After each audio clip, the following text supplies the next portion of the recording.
الحمد لله نحمده ونستعينه ونستغفره ونؤمن به ونتوكل عليه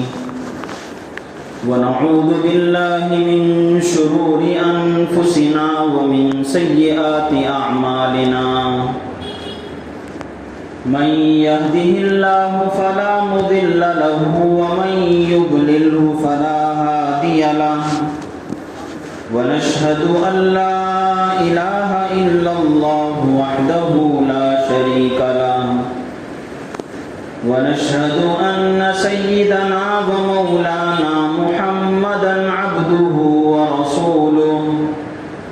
أما بعد فقد قال الله تبارك وتعالى في القرآن الكريم فأعوذ بالله من الشيطان الرجيم بسم الله الرحمن الرحيم إنما إلهكم إله واحد لا إله إلا هو الرحمن الرحيم وقد قال تبارك وتعالى يا أيها الذين آمنوا بالله ورسوله والكتاب الذي أنزل من قبل ومن يكفر بالله وملائكته ورسله واليوم الآخر فقد ضل ضلالا بعيدا وقال النبي صلى الله عليه وسلم من قال لا إله إلا الله دخل الجنة أو كما قال عليه الصلاة والتسليم صدق الله العظيم وصدق رسوله النبي الكريم ونحن على ذلك لمن الشاهدين والشاكرين الحمد لله رب العالمين.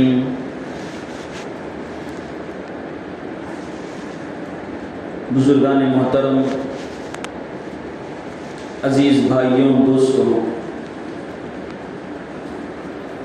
گزشتہ جمعہ آپ حضرات کے سامنے عقیدہ توحید کی مختصر سی تشریح کی گئی تھی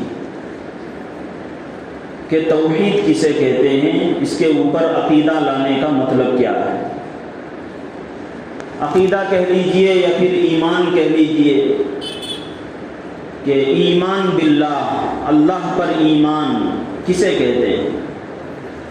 تو یہ بات گزشتہ آپ حضرات کے سامنے کہی گئی تھی کہ عقیدہ توحید کا مطلب یہ ہے کہ اللہ تبارک و تعالیٰ کی ذات کو صدق دل کے ساتھ، دل کی گہرائی کے ساتھ اللہ کی ذات کو ایک مانیں اور زبان سے بھی یہ کہیں کہ اللہ تبارک و تعالیٰ کی ذات ایک ہے.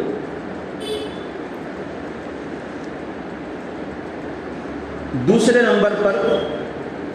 یہ بات آتی ہے کہ اللہ تبارک و تعالیٰ کی جو خاص خصوصیات ہیں، اللہ کے خاص کمالات ہیں، اللہ تبارک و تعالیٰ کی خاص صفتیں ہیں، جیسے اللہ تبارک و تعالیٰ خالق ہیں، پورے جہاں کو پیدا کرنے والے ہیں. اللہ تبارک و تعالیٰ مالک ہیں،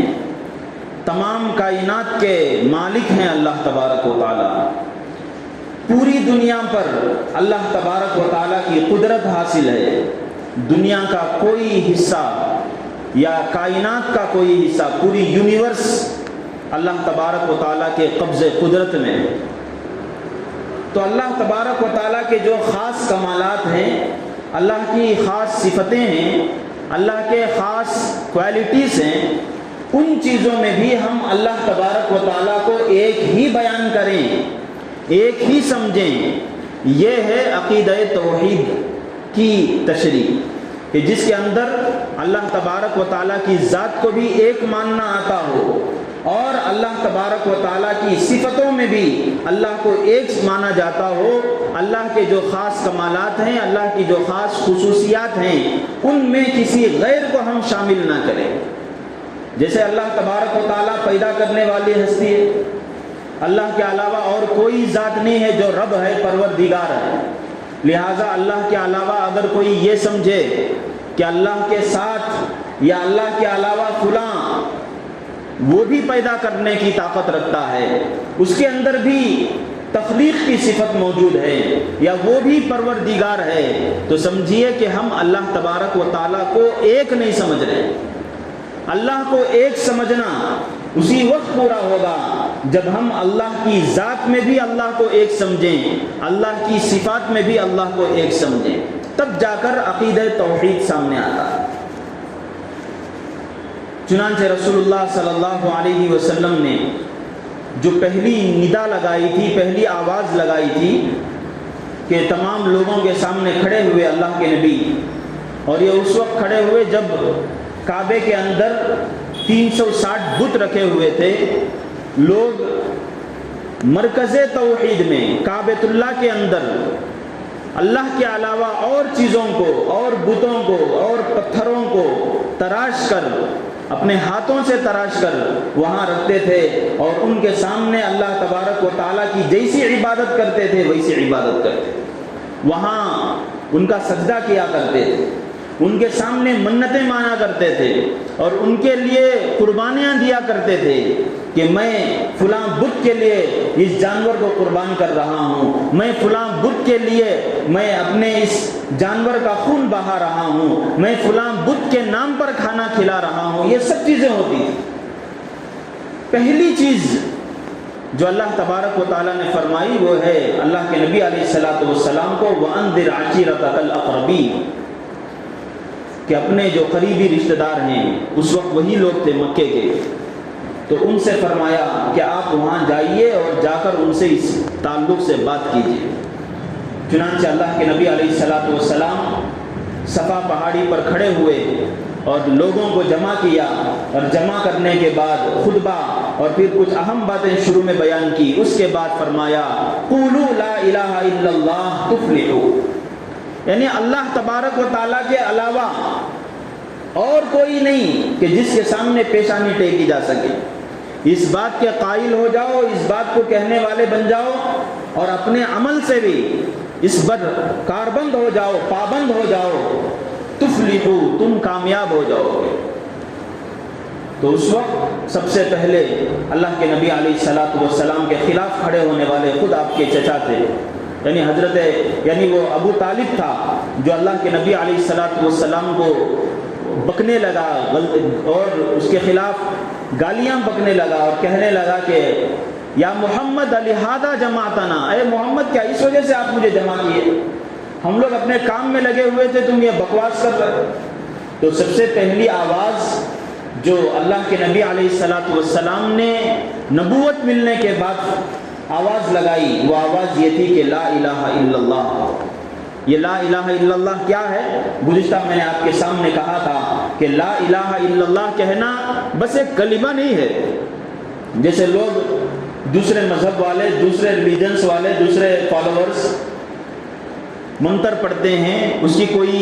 کا کوئی معنی اپنے دل کے اندر نہیں رکھتے، اس کا کوئی مطلب ان کو سمجھ میں نہیں آتا، بس کچھ نہ کچھ پڑھتے رہتے ہیں۔ لا الہ الا اللہ ایسا کلمہ نہیں ہے، یہ گویا کہ اللہ تبارک و تعالیٰ سے معاہدہ ہے، اللہ تبارک و تعالیٰ سے وعدہ کرنا ہے، کہ گویا کہ آدمی جب کہتا ہے لا الہ الا اللہ تو گویا کہ اللہ سے معاہدہ کرتا ہے، اللہ سے ایک بات پر ڈیل کرتا ہے کہ آج سے اس کلمے کو پڑھنے کے بعد میری پیشانی کسی غیر کے سامنے نہیں کی جائے گی، میں کسی غیر کو معبود نہیں سمجھوں گا۔ چنانچہ اللہ کے نبی علیہ الصلوۃ والسلام نے توحید کی آواز لگائی، اور یہ توحید کی آواز اللہ تبارک و تعالیٰ کے نبی جناب محمد عربی صلی اللہ علیہ وسلم پہلے آواز لگانے والے نہیں تھے۔ حضرت آدم علیہ الصلوۃ والسلام سے لے کر جناب محمد عربی صلی اللہ علیہ وسلم تک جتنے بھی انبیاء آئے ہیں، جتنے بھی رسول اللہ تبارک و تعالیٰ نے بھیجے ہیں، سب کی یہ واحد آواز ہوتی تھی، سب کی ایک دعوت یہی ہوتی تھی کہ آدمی اللہ تبارک و تعالیٰ کو ایک سمجھنے لگے، ایک ہونے کا اقرار کرے، ایک ہونے کو بیان کرے۔ اپنی زبان سے بھی ایک کہے، اپنے کردار سے بھی اللہ تبارک و تعالیٰ کو ایک سمجھے۔ چنانچہ قرآن کریم کے اندر اللہ تبارک و تعالیٰ نے وہ چیز بیان فرمائی ہے، شرع لکم من الدین ما وصی بہ نوحا و ابراہیم، کہ اے نبی صلی اللہ علیہ وسلم جو چیزیں ہمیں ان کے لیے رکھے تھے، حضرت نوح علیہ السلام کے لیے، حضرت ابراہیم کے لیے، اور پھر ان کے بعد والے پیغمبروں کے لیے، اور اس سے پہلے جن لوگوں پر اللہ نے وحی نازل فرمائی تھی، حضرت آدم علیہ السلام، حضرت شیس علیہ السلام، حضرت ادریس علیہ السلام، ان سب پر اللہ تبارک و تعالیٰ نے یہی بات اتاری تھی کہ ایک ہی آواز لگاؤ، لا الہ الا اللہ۔ چنانچہ ایک ہی آواز تمام پیغمبروں نے بھی لگائی، تمام انبیاء بھی لگائے، تمام رسول بھی لگائے، لیکن جیسی توحید کی دعوت، میں اس بات کی طرف آپ لوگوں کی توجہ چاہتا ہوں کہ جیسے اللہ کے نبی علیہ السلام نے توحید پر لوگوں کو مضبوط کیا، عمل کے لحاظ سے بھی اور قول کے لحاظ سے بھی، ویسے پچھلے انبیاء، پچھلے رسول نے کیا۔ انہوں نے توحید کی دعوت دی، ان کو اللہ تبارک و تعالیٰ نے جو ذمہ داری دی تھی اس ذمہ داری کو پورا کیا، لیکن اللہ کے نبی علیہ السلام جناب محمد عربی صلی اللہ علیہ وسلم چونکہ آخری نبی ہیں، ان کے بعد کوئی نبی آنے والا نہیں ہے، اللہ تبارک و تعالیٰ نے یہ ذمہ داری امت محمدیہ پر چھوڑی ہے، تو اللہ کے نبی علیہ السلام نے توحید کو کامل طور پر پیش کر دیا اور ایک مزاج بنا دیا اور ایک تھنکنگ لوگوں کو، امت کو ایک سوچ عطا فرمائی کہ کس طرح سوچنا چاہیے، کس طرح آدمی کو توحید کے تعلق سے مضبوط ہونا چاہیے۔ اس کی میں دو مثالیں دیتا ہوں۔ ہم لوگ نماز پڑھتے ہیں، نماز جب ہم پڑھتے ہیں تو ہم سب کو مسئلہ معلوم ہے کہ 3 وقت میں نماز پڑھنا مکروہ ہے۔ جب سورج طلوع ہو رہا ہو تو وہ مکروہ وقت ہے، واچ میں بھی کبھی کبھار مکروہ وقت شروع ہو گیا کہہ کر اس وقت میں روکتے ہیں۔ یہ کب ہے؟ جب سورج طلوع ہو رہا۔ دوسرا وقت بالکل جب سورج سر کے اوپر ہوتا ہے اور زوال سے پہلے، ایک دم زوال کا جو وقت ہوگا اس کے بعد زوال کا وقت شروع، بالکل سر کے اوپر ہوتا ہے، تو اس وقت بھی نماز پڑھنا مکروہ ہے۔ اس وقت اگر کوئی آدمی نماز پڑھے گا سورج بالکل طلوع ہوتے وقت اور سر پر جب ہے، تو اس وقت نماز شروع اگر کوئی آدمی کر بھی دیا تو فقہا نے لکھا ہے کہ اسے نماز توڑنا واجب ہے، اور اس کی وجہ سے اس وقت میں نماز پڑھنے کی وجہ سے وہ آدمی گنہگار بھی ہوگا۔ تو ایک سورج طلوع ہوتے وقت نماز پڑھنا مکروہ ہے، سورج جب بالکل سر پر ہو تو اس وقت بھی نماز پڑھنا مکروہ ہے، اور بالکل سورج غروب ہو رہا ہو، سورج ڈوب رہا ہو تو اس وقت میں بھی نماز پڑھنا مکروہ۔ اور جیسا کہ میں نے کہا کہ اس وقت میں، ان 3 وقتوں میں اگر کوئی آدمی نماز پڑھے گا، کوئی بھی نماز، تو آدمی گنہگار ہوگا۔ اب اللہ کے نبی علیہ السلام نے جو یہ ہدایت امت کو فرمائی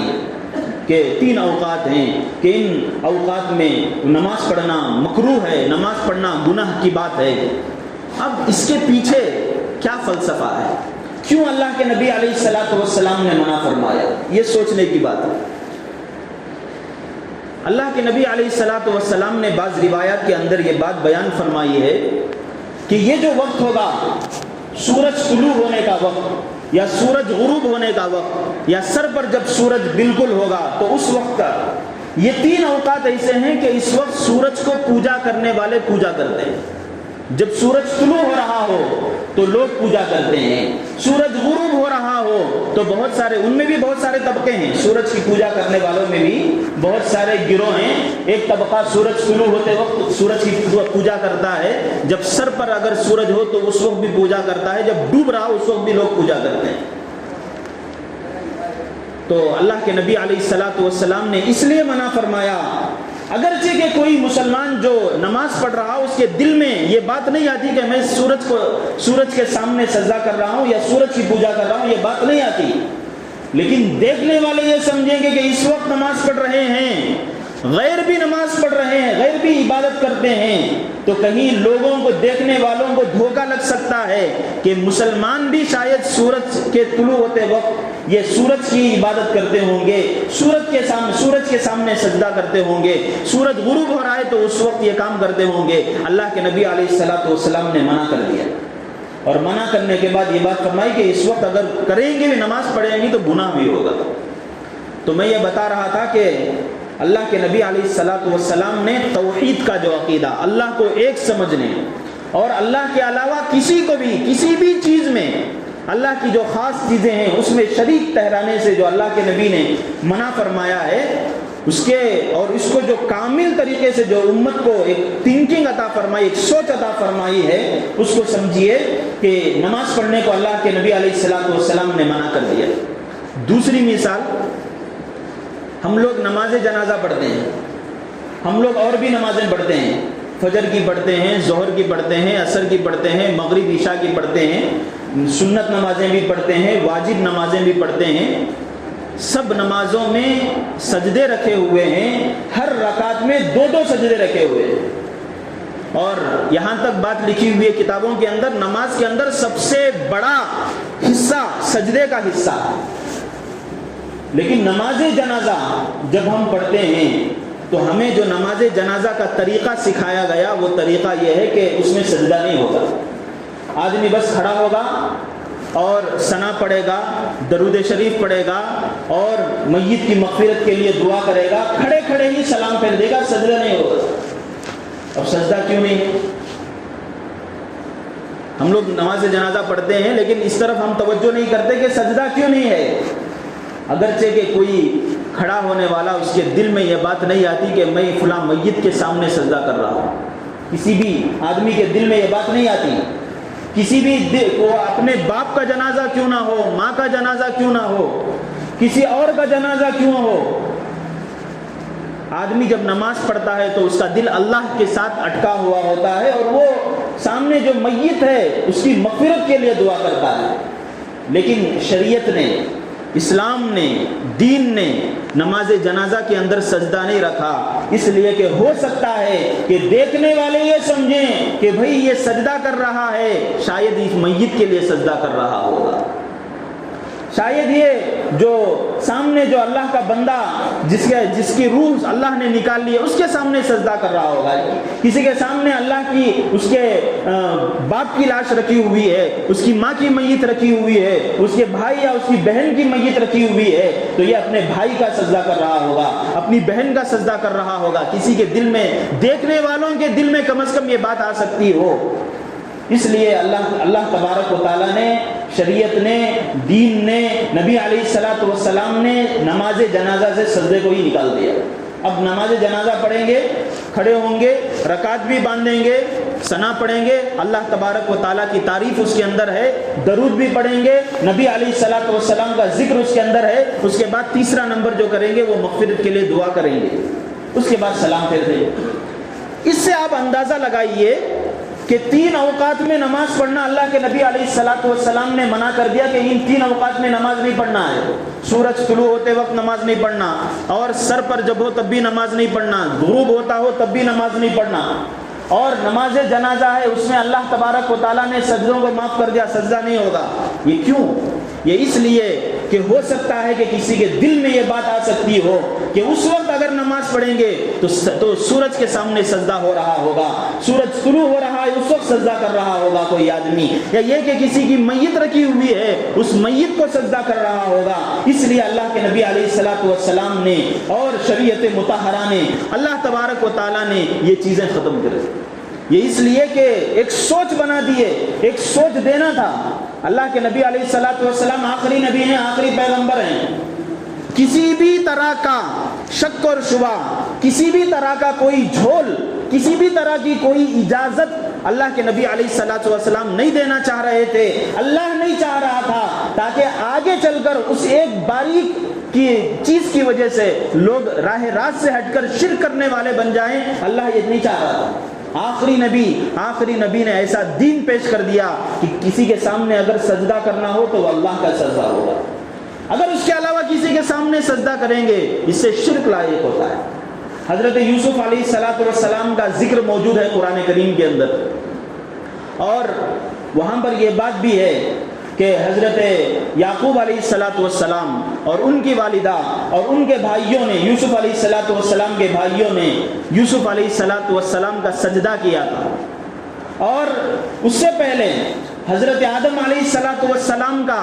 پورے فرشتوں نے سجدہ کیا تھا۔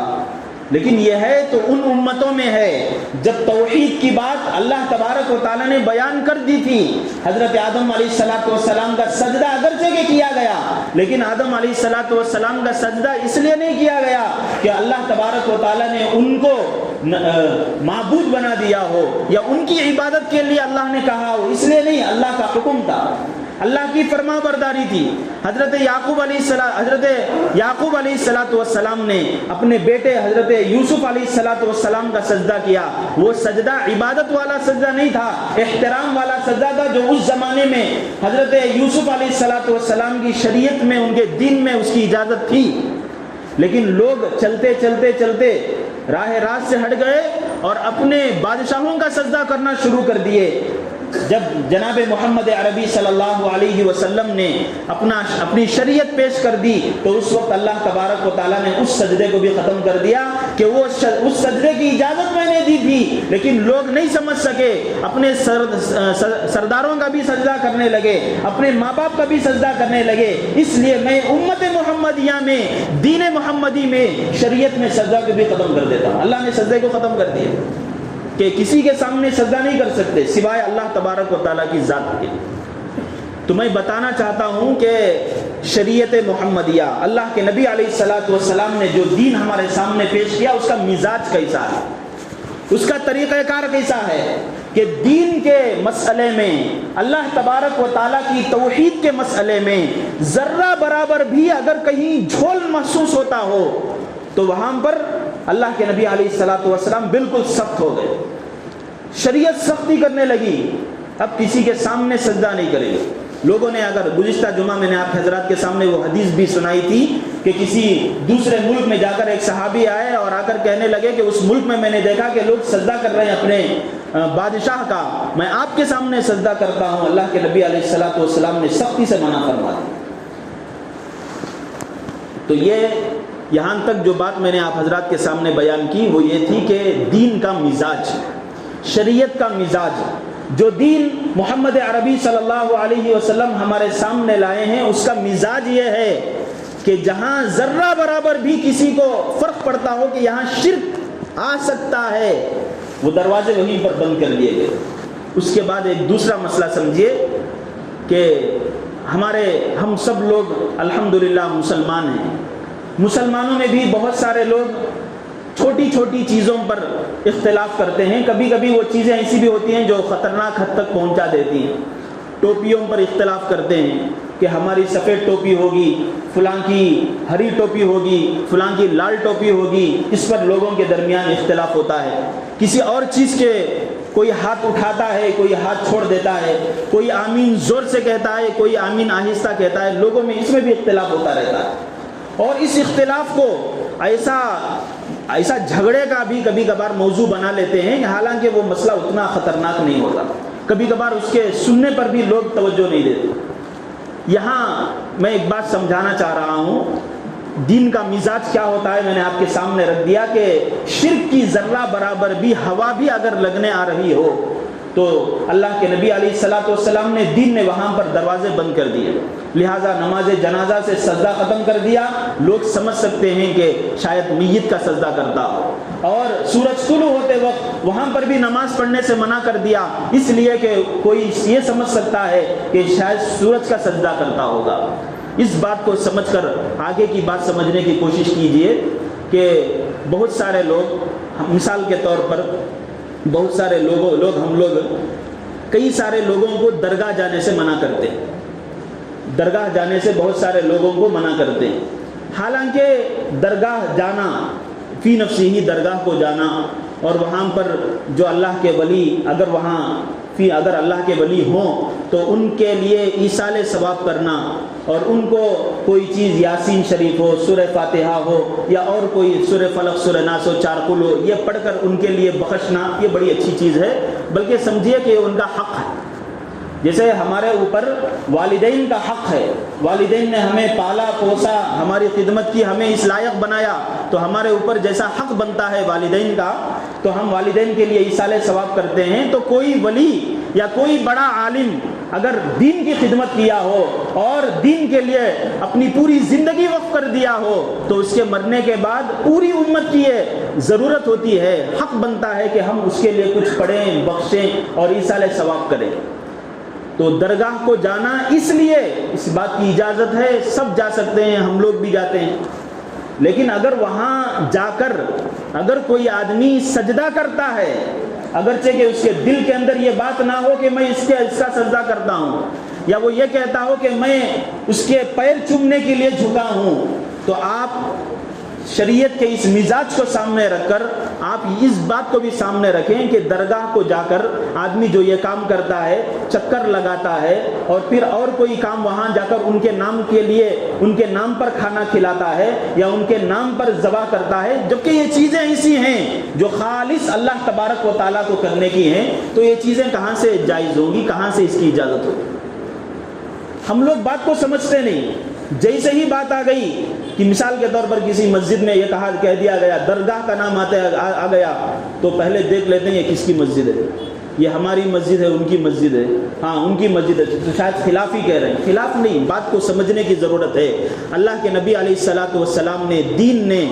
نماز جنازہ سے سجدے کو ختم کر دیا، اس لیے کہ شاید دیکھنے والے کو شبہ ہو، اگرچہ کہ آدمی اپنے باپ کی بھی لاش رکھی ہوئی ہو، ماں کی میت رکھی ہوئی ہو، ماں کے لیے، باپ کے لیے سجدہ نہیں کرتا، اللہ کے لیے ہی سجدہ کرے گا، لیکن دیکھنے والا یہ سمجھ سکتا ہے کہ شاید یہ اس کے لیے سجدہ کر رہا ہو۔ دین نے دروازہ وہاں پر بند کر دیا، ختم کر دیا۔ اگر کوئی نماز جنازہ میں سجدہ کرے بھی تو اس کا نماز جنازہ ہی نہیں ہوگی اس کی۔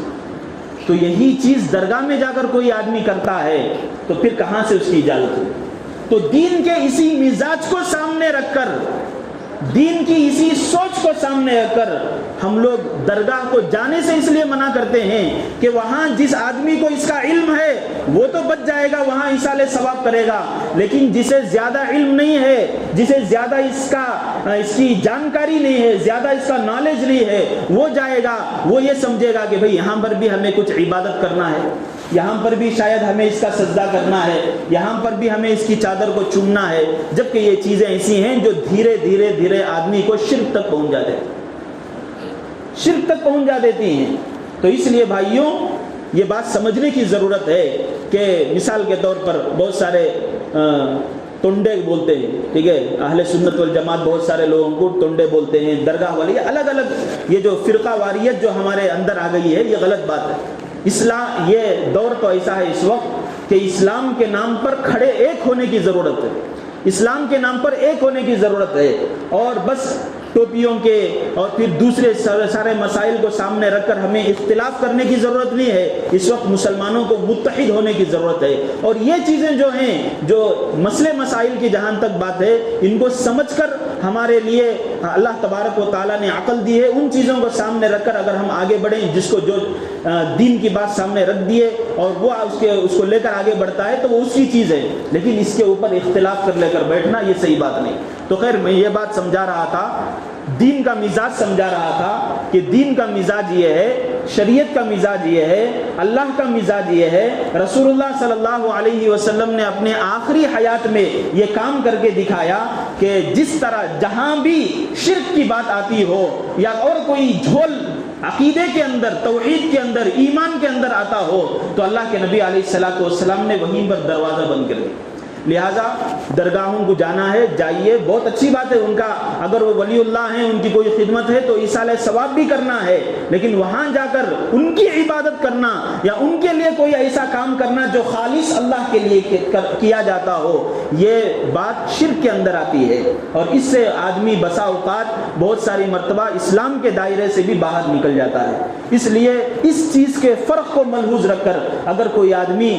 نیک کام کرتا ہے یا ان کو ایصال ثواب اگر پہنچاتا ہے تو بڑی اچھی بات ہے، لیکن عموماً یہ دیکھا جاتا ہے کہ لوگ جانے کے بعد جانکاری صحیح نہیں ہوتی یا انہیں علم نہیں ہوتا، شرکیات میں پڑ جاتے ہیں۔ اس لیے علماء یہ کہتے ہیں کہ بھئی ایک آدمی کو ایصال ثواب کرنا خود اپنے گھر سے بھی ہوتا ہے، وہاں گیا گا تو شرک میں پڑ جائے گا، یہاں اگر تو ایصال ثواب کر، بڑی اچھی بات، اس لیے روکتے ہیں۔ حالانکہ جو روکنا جو ہے وہ فی نفسہ جانے سے روکنا نہیں ہے، وہاں عبادت کرنے سے روکنا ہوتا ہے۔ تو میں عقیدہ توحید کو سمجھا رہا تھا، انشاءاللہ یہ باتیں اور بھی آئیں گی اس تعلق سے کہ عقیدہ کسے کہتے ہیں، توحید کی بات کہاں تک ہوتی ہے، اور بھی باتیں انشاءاللہ آپ کے سامنے آئیں گی۔ اللہ تبارک و تعالیٰ ان باتوں کو صحیح طور پر سمجھنے کی توفیق عطا فرمائیں، اور خاص طور پر توحید کا جو عقیدہ، اللہ کو ایک ماننے کا، اللہ کی ذات میں بھی اللہ کی صفات میں بھی، اس کو اپنے دل کے اندر صحیح طور پر بٹھانے کی اللہ ہمیں توفیق عطا فرمائیں۔ وآخر دعوانا ان الحمد للہ رب العالمین۔